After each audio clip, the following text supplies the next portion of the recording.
大家好，我是慧慧。快要过年了，今天给大家分享一个创意花卷的做法，松软白净又好吃。下面我们来看一下吧。首先准备280毫升30度的温水，倒入5克的酵母粉，放入10克的白糖，促进酵母发酵。喜欢吃甜的也可以多放一些，给它搅拌均匀。盆里倒入500克的面粉，倒入酵母水和面，边倒边搅拌。搅拌成棉絮状，下揉成面团儿。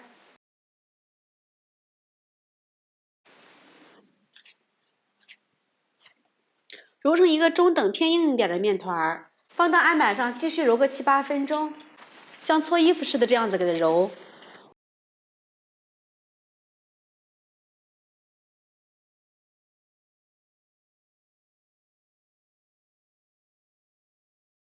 看一下，非常的光滑细腻，直接把它搓成长条。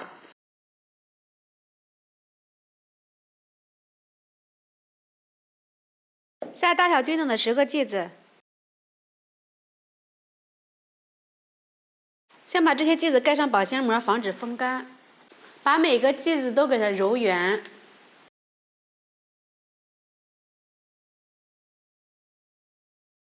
揉成这样就可以了。取第一个做好的，用手按扁，用擀面杖擀成一个直径为15厘米的圆形面片儿。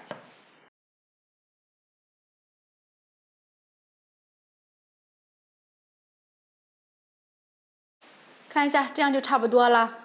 用刀切成一个米字的形状，把它们都摞在一起。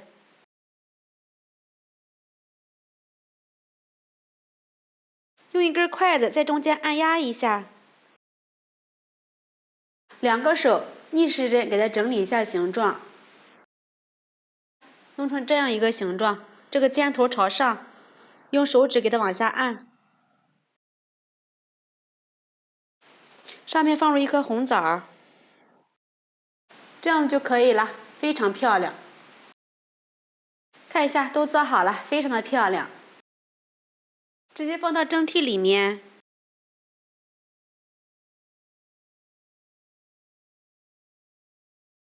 盖上盖子，给它醒发1.5倍大。看一下，我们这个花卷呢已经醒好了，体积已经明显变大了，而且按压呢能回弹。锅中提前把水烧开，把篦子放在上面，盖上盖子，蒸15分钟。时间到，不要着急打开盖子，先焖上2分钟。